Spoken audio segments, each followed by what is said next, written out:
So what's up guys, welcome for a new video. And as you can see, nasa harap natin is a 2013 Ducati 848 SBK Evo. And recently kasi guys, pumunta ako ng Angeles para i-swap yung Bristol ko for this bike. And actually, I really enjoyed riding this bike because medyo mataas na yung displacement niya. And in the same time, medyo mataas din sa maintenance. So, tiis-tiis muna tayo dito. So, bigyan ko kayo ng quick walk around about this bike. So, 1 week old na siya sa akin. And hindi ko pa siya nagagawa ng video because na-busy ako. And nasold ko na kasi yung camera ko. So, bibili ako ng panibagong camera. So, guys, nga pala, 848cc to, 850cc. And then yung front tires niya is Pirelli Super Corsa. And yung rear tire naman niya is Dunlop Sport Max. So bala ko sila pagpalitan.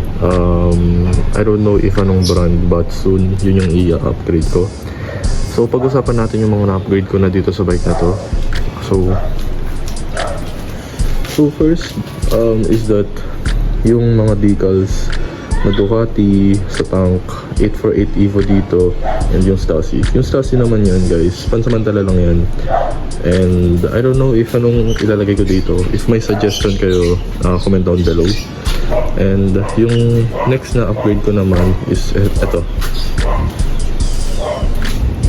itong Arrow exhaust, pero dual yan guys. And hinahintay ko pa kay Pitts yung isa, so para maging dalawang araw yan. Kasi nakakabit dito, SC project lang na dual, ang pangit tignan. And next one, ito yung para sa cellphone holder. Hindi siya original guys, mahal kasi yung original pero pansamantala lang naman na to. So next na upgrade natin guys is na lang pala guys, hindi upgrade, maintenance. Ipapa-maintenance ko tong hydraulic clutch ko, papablade ko, and then ano pa ba, isasabay na siguro natin tong brake fluid. And nung kinuha ko to guys, medyo enjoy naman na siya. And a good thing naman is clear yung oil, so bagong bago yung langis. And baka yung front mags and rear mags is powder coat natin, or baka tayo na lang magpa-kintab niyan kasi sayang yung mags niya. So pwede siya mag-chrome, color chrome na silver, I think. So yung original paint niya pala guys is pearl white yan. And nakuha ko siya is may winglet na siya sa harap and dito sa may malapit sa headlight.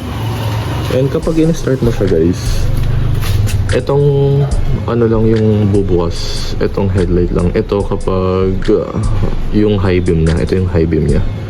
So yeah guys, that's about it. Pag-usapan naman natin yung experience ko about this bike. So nakuha ko kasi siya sa Angeles and na-enjoy ko siya, to be honest. Pauwi, sobrang lakas. Nanibago ako sa power because nasanay ako sa 400 and 500cc galing ako sa Bristol and all. So yeah, yung power niya sobrang lakas. Actually, hindi ko masasabi yung top speed ko because kailangan ko baguhin yung speed sensor ng bike. Medyo expensive yung maintenance niya, to be honest, because yung speed sensor pa lang niya isa abot na ng 5 to 8k. Nagtanong-tanong na ako sa group. And yung kailangan ko pa palitan is yung panel gauge niya. Medyo na sunburn na, so papaayos natin yun. And yung front and rear tires, papa-alignment ko na rin yung front. And ano pa ba, medyo yung idle niya bumubaba, so wala sa tono yung idle niya. So baka sa spark plugs or throttle body cleaning lang yan. Wala, I don't know kasi if may adjustment siya sa idle.